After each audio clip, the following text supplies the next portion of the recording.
kisah Juraij. Juraij bukan seorang yang durhaka. Dia lagi beribadah melakukan sholat. Dia lagi beribadah dipanggil ibundanya. Rupanya ibundanya datang memanggil dia, dia lagi sholat. Kemudian ibundanya balik lagi ke tempatnya. Menduga kalau si Juraij sudah selesai, lalu datang lagi Juraij. Nabi bercerita, baginda Nabi yang bercerita. Lalu datang lagi ibundanya. Masya Allah, Juraij masih sholat lagi. Kemudian ibundanya kembali ke tempat beliau, kemudian diperkirakan Juraij sudah selesai sholat, balik lagi. Ternyata Juraij masih sholat. Bukan Juraij cuek, tapi Juraij masih sholat.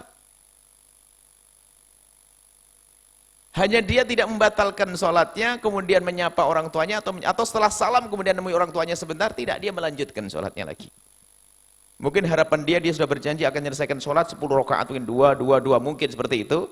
Baru dapat 4, ibunya manggil, nanti aja sekalian, nanti aja sekalian. Mungkin begitu maksudnya. Sampai ibunya datang berapa kali, ternyata masih sholat. Namanya orang bolak-balik, ada kekesalan, bukan kesal besar. Ya Allah, Juraij. Ada sedikit kekesalan di ibundanya. Bukan marah murka, bukan. Tidak lama kemudian apa? Ada orang datang.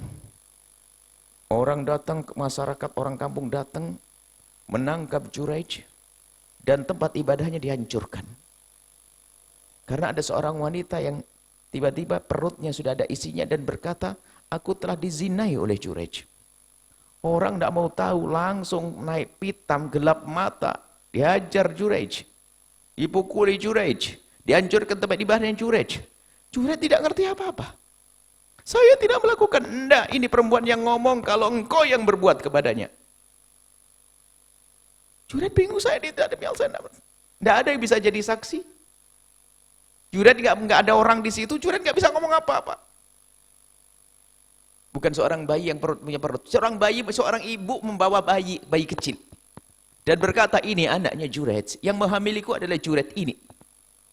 Orang kampung marah ini gayanya orang ahli ibadah di tempat ibadah menghamili orang tanpa nikah. Wah, dikeroyok dia, dihancurin tempat ibadahnya.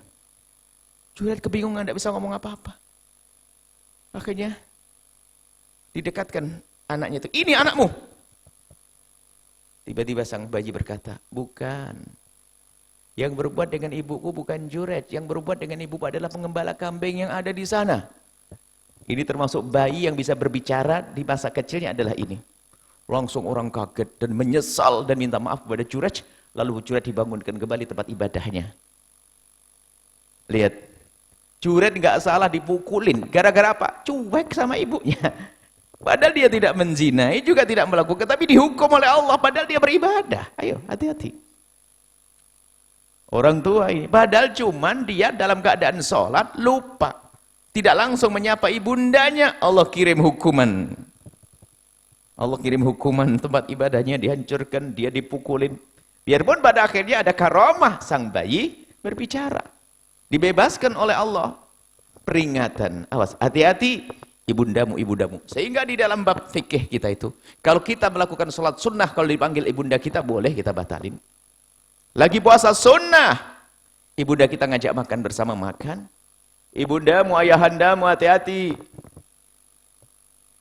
Sekarang bukan beribadah, cuek, nonton televisi, HP, dipanggil ibunya, ini daftar. Sebagai anak laki-lakiku, wahai anak laki-lakiku, jangan mau engkau menikah dengan perempuan yang cuek sama ibundanya. Kau akan mendatangkan manusia sengsara dalam rumahmu. Hati-hati. Wahai anak putriku yang solehah. Santri-santri putriku, anak putriku yang solehah. Jangan mau menikah dengan laki-laki yang dia tidak peduli dengan orang tuanya. Karena sesungguhnya dia adalah suami yang membawa petaka di dalam rumah tanggamu. Orang tua, awas orang tua. Nggak bisa. Bahkan kadang kalau kita mengukur orang, lihat saja dengan orang tuanya baik atau tidak. Kalau tidak baik ya sudah, jangan dilanjutkan. Nggak bisa bahagia, nggak bisa bahagia, nggak bisa bahagia. Dan kadang kedurhakaan itu halus sekali.